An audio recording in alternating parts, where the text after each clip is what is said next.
তোমাদের অণুজীবের জগৎ চ্যাপ্টারে জীবজগতের সঙ্গে বিভিন্ন অণুজীবদের যে আন্তঃসম্পর্ক সেই অংশটা পড়াবো। সেখানে তোমরা প্রথমেই দেখতে পাবে যে এই যে বিভিন্ন প্রকার অণুজীব, ভাইরাস, ব্যাকটেরিয়া, আর্দ্র প্রাণী বা প্রোটোজোয়া, ছত্রাক, এইরা যে বিভিন্ন যে অণুজীব আছে, এই সমস্ত অণুজীবগুলো নানা রকমের রোগ সৃষ্টি করতে পারে। তাহলে শুধুমাত্র যে এরা রোগ সৃষ্টি করে তাই নয়, অনেক সময় এরা উপকারও করতে পারে, অর্থাৎ উপকার অপকার দুরকমই করতে পারে। তাহলে সেই ভিত্তিতে এদের যদি উপকার করে তাহলে তারা উপকারী ব্যাকটেরিয়া বা উপকারী ভাইরাস এইরকম হবে, কিংবা যদি অপকার করে তখন তারা অপকারী ব্যাকটেরিয়া, অপকারী ভাইরাস, অপকারী আর্দ্র প্রাণী এইরকম হবে। তো এখানে তোমরা দেখতে পাচ্ছ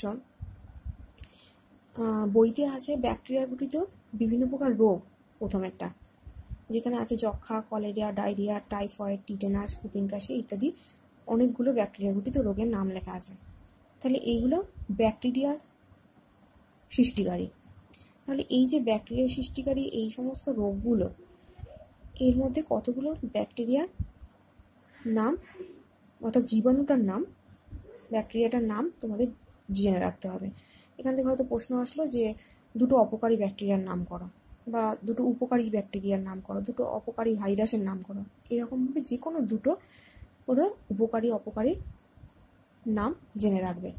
প্রথমেই যেমন আমি এখানে দিয়েছি, যেমন অপকারী ব্যাকটেরিয়া, যেখানে যক্ষা, রোগগুলোর নামে যক্ষা, কলেরিয়া, টাইফয়েড, ডিপথেরিয়া। যক্ষার ক্ষেত্রে অপকারী ব্যাকটেরিয়ার নাম হচ্ছে মাইকোব্যাকটেরিয়াম টিউবারকিউলোসিস। কলেরা রোগের ক্ষেত্রে ব্যাকটেরিয়ার নাম ভিব্রিও কলেরি। টাইফয়েডের ক্ষেত্রে সালমোনেলা টাইফি। ডিপথেরিয়ার ক্ষেত্রে করেনি ব্যাকটেরিয়াম ডিপথেরিয়া। এছাড়া আরও অনেক অপকারী ব্যাকটেরিয়া আছে যেগুলো নানা রকমের রোগ সৃষ্টি করে, যেমন নিউমোনিয়া আছে, হুপিং কাশি আছে, এগুলো আছে। কিন্তু যে কোনো দুখানা করে পড়ে রাখবে। উপকারী ব্যাকটেরিয়া, যেমন উপকারী ব্যাকটেরিয়া তো উপকারও করতে পারে। উপকারী ব্যাকটেরিয়ার মধ্যে যারা দুধ থেকে দই তৈরিতে সাহায্য করে, ল্যাক্টোব্যাসিলাস ট্রাইকোটিস ব্যাকটেরিয়া। নাইট্রোজেন সংবন্ধন প্রক্রিয়া, অর্থাৎ বাতাসের যে নাইট্রোজেন আছে সেই বাতাসের নাইট্রোজেন গ্যাসকে নাইট্রোজেন যৌগে পরিণত করে মাটিতে মিশিয়ে দিতে সাহায্য করে যে ব্যাকটেরিয়া, সেই প্রক্রিয়াটাকে বলা হয় নাইট্রোজেন সংবন্ধন প্রক্রিয়া, নাইট্রোজেন স্থিতিকরণ প্রক্রিয়া। সেই নাইট্রোজেন সংবন্ধন প্রক্রিয়াতে সাহায্য করে হচ্ছে রাইজোবিয়াম ব্যাকটেরিয়া। এখানে এসপি আমি কথাটা লিখেছি, এসপি মানে হচ্ছে স্পিসিস, অর্থাৎ প্রজাতির নাম। প্রজাতির নামটা আমি এখানে লিখিনি, রাইজোবিয়াম এসপি। রাইজোবিয়ামের যে কোনো রকমের প্রজাতি, এই একটা নির্দিষ্ট প্রজাতি এখানে এই নাইট্রোজেন স্থিতিকরণে সাহায্য করে। পরেরটা হচ্ছে ভাইরাস। ভাইরাস ঘটিত যে সমস্ত রোগগুলো হয়, যে ইনফ্লুয়েঞ্জা, পোলিও, এইডস, জলাতঙ্ক, হেপাটাইটিস, ডেঙ্গু, এগুলো সব হচ্ছে ভাইরাস ঘটিত রোগ।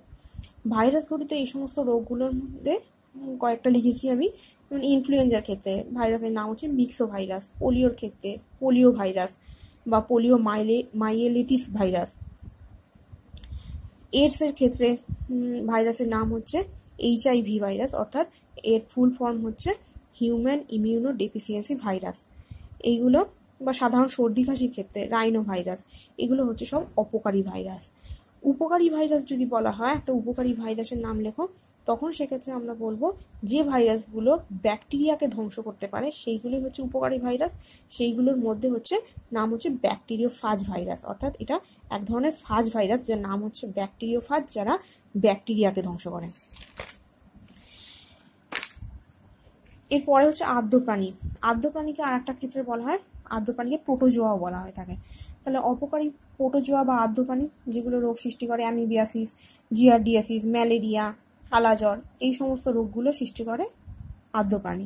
ম্যালেরিয়ার ক্ষেত্রে তোমরা জানো যে প্লাজমোডিয়াম যে জীবাণু আর্দ্র প্রাণী, প্লাজমোডিয়াম এসপি, সেক্ষেত্রে ম্যালেরিয়া রোগ সৃষ্টি করে। প্লাজমোডিয়ামের বিভিন্ন প্রজাতি থাকতে পারে যারা ম্যালেরিয়া রোগ সৃষ্টি করে। অ্যামিবিয়াসিসের ক্ষেত্রে এন্টামিবা এসপি, যারা অ্যামিবিয়াসিস রোগ সৃষ্টি করে। জিয়ারডিয়াসের ক্ষেত্রে জিয়ারডিয়া এসপি। একটা উপকারী আর্দ্র প্রাণী। উপকারী আর্দ্র প্রাণীদের মধ্যে আমাদের অন্ত্রের মধ্যে অনেকগুলো আর্দ্র প্রাণী থাকে, বিভিন্ন রকমের আর্দ্র প্রাণী থাকে যারা উপকারী ভূমিকা পালন করে। এরপর হচ্ছে ছত্রাক।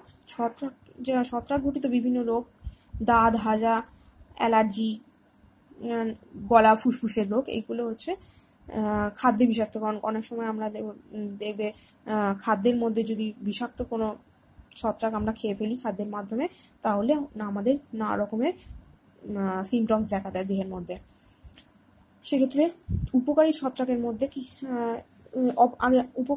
অপকারী ছত্রাক কোনগুলো? যেমন গম গাছের বিভিন্ন রোগ সৃষ্টি করে, আলু গাছের রোগ সৃষ্টি করে, গম গাছের রোগ সৃষ্টি করে পাকসিনিয়া এসপি প্রজাতি। ফুসফুসের এক ধরনের রোগ সৃষ্টি করে, যেটা ক্ষেত্রে ছত্রাকটার নাম হচ্ছে অ্যাসপারজিলাস এসপি। আর কিছু কিছু ছত্রাক আবার উপকারীও করে। উপকারী ক্ষেত্রে কি?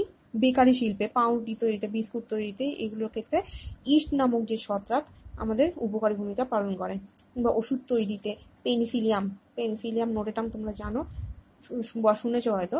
পেনিসিলিয়াম নোটেটাম বিজ্ঞানী আলেকজান্ডার ফ্লেমিং আবিষ্কার করেন। পেনিসিলিয়াম নোটেটাম থেকে পেনিসিলিন ওষুধ আবিষ্কার করেন। এগুলো হচ্ছে সব বিভিন্ন প্রকার যে আদ্য প্রাণী আছে, বিভিন্ন প্রকার আদ্য প্রাণী, ভাইরাস, ছত্রাক, এগুলো সমস্ত হচ্ছে কোনটা উপকার করে কোনটা অপকার করে। এখানে যে কোনো দুটো করে তোমরা পড়ে রাখবে। এরপরে যেটা আসছে সেটা হচ্ছে তোমাদের বিভিন্ন প্রকার যে রোগ, এই রোগগুলো যে সৃষ্টি হয়, এই রোগগুলো সৃষ্টির জন্য কোনোটা বায়ুবাহিত রোগ হতে পারে, জলবাহিত হতে পারে, কোনোটা হাঁচি কাশির মাধ্যমে হতে পারে, কোনোটা আবার খাদ্যের মাধ্যমে হতে পারে বা বাহকের মাধ্যমে হতে পারে। তাহলে জলের মাধ্যমে যে রোগগুলো সৃষ্টি হয় তোমরা জানো, ডায়রিয়া, আমাশয়, টাইফয়েড, এইগুলো জলের মাধ্যমে। বায়ুর মাধ্যমে হাঁচি কাশির মাধ্যমে যক্ষা, ইনফ্লুয়েঞ্জা বা সাধারণ সর্দি কাশি যেগুলো হয় সেগুলো হতে পারে। রক্ত সঞ্চালনের মাধ্যমে হেপাটাইটিস, এইডস, এগুলো হতে পারে।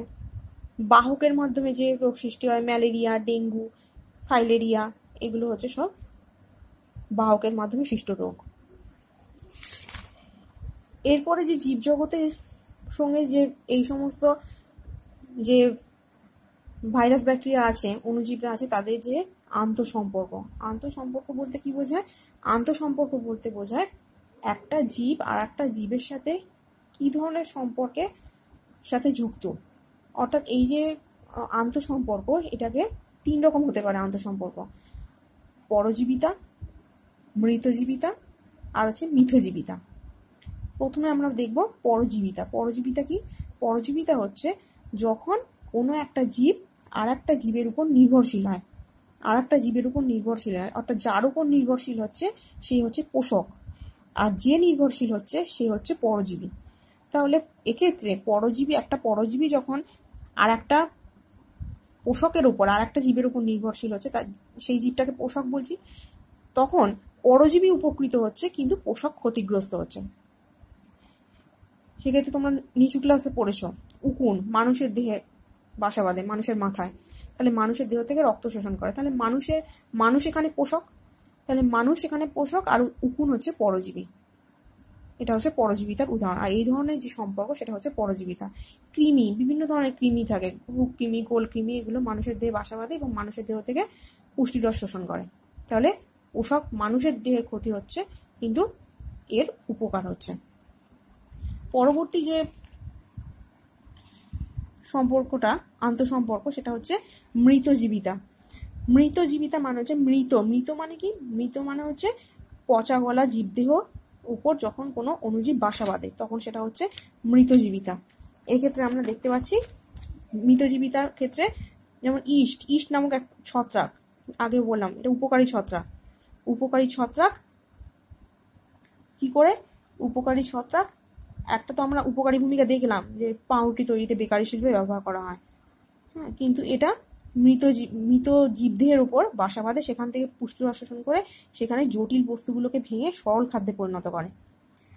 পেনিসিলিয়ামও কিন্তু মৃত জীবদেহের উপর, পচা গলা জীবদেহের উপর বাসা বাঁধে পেনিসিলিয়াম। এটাও হচ্ছে একবার মৃতজীবিতার সম্পর্ক। পরবর্তী যে আন্তঃসম্পর্ক সেটা হচ্ছে মিথজীবিতা মানে হচ্ছে যেটা দুটো জীব পরস্পরের সাহচর্যের থেকে পরস্পরের উপর নির্ভরশীল হয় এবং দুজনেই উপকৃত হয়, অর্থাৎ পোষক আর মিথজীবী দুজনেই উপকৃত হয়, সেটা হচ্ছে মিথজীবিতার সম্পর্ক। যেমন লাইকেনের ক্ষেত্রে শৈবাল ছত্রাক একসঙ্গে বসবাস করে কিন্তু সেখান থেকে দুজনই উপকার হয়, দুজনেরই উপকৃত হয়। ছত্রাক মৃত জৈব পদার্থ থেকে পুষ্টিরস শোষণ করে শৈবালকে দেয়, আবার শৈবাল কি করে সালোকসংশ্লেষ পদ্ধতিতে খাদ্য তৈরি করে সেই খাদ্যের অংশ ছত্রাককে সরবরাহ করে। তাহলে এক্ষেত্রে দুজনেই উপকৃত হচ্ছে বলে এটা মিথজীবিতার সম্পর্ক। কিংবা ক্লাস 6-এ তোমরা পড়েছো সাগর কুসুম ক্লাউন মাছ, এটাও মিথজীবিতা। ইকোলাই মানুষ, ইকোলাই হচ্ছে একটা ব্যাকটেরিয়া, যে ব্যাকটেরিয়াটা মানুষের অন্ত্রে বাসা বাঁধে, যেটা মানুষকে ভিটামিন B12 উৎপাদনে সাহায্য করে ভিটামিন। তাহলে মানুষের উপকার হলো, আর মানুষ কি করলো, একে আশ্রয় দিল, ইকোলাইকে আশ্রয় দিল। আর একটা ক্ষেত্রে উদাহরণ কি, রাইজোবিয়াম আর মটর গাছ। রাইজোবিয়াম কি করবে, মটর গাছের বাসা বাঁধবে, তার ফলে রাইজোবিয়াম আশ্রয় পেল, পুষ্টি পেল, মটর গাছ থেকে পুষ্টিরস শোষণ করলো। আর মটর গাছের কি হলো, মটর গাছেরও বৃদ্ধি হলো, কারণ কি রাইজোবিয়াম বাতাসে যে নাইট্রোজেন থাকে সেই নাইট্রোজেনকে নাইট্রোজেন যৌগে পরিণত করে মাটিতে মিশিয়ে দেয়, তার ফলে মটর গাছের বৃদ্ধি হয়। তাহলে এটা হচ্ছে মিথজীবীর সম্পর্ক। তাহলে 3 রকমের আন্তঃসম্পর্ক আমরা দেখলাম, একটা হচ্ছে পরজীবিতা, একটা হচ্ছে মৃতজীবিতা, আর একটা হচ্ছে মিথজীবিতা। আজকে এই পর্যন্তই। তোমরা ভিডিওটা দেখো, যদি কোনো অসুবিধা হয় আমাকে পরে জানাবে।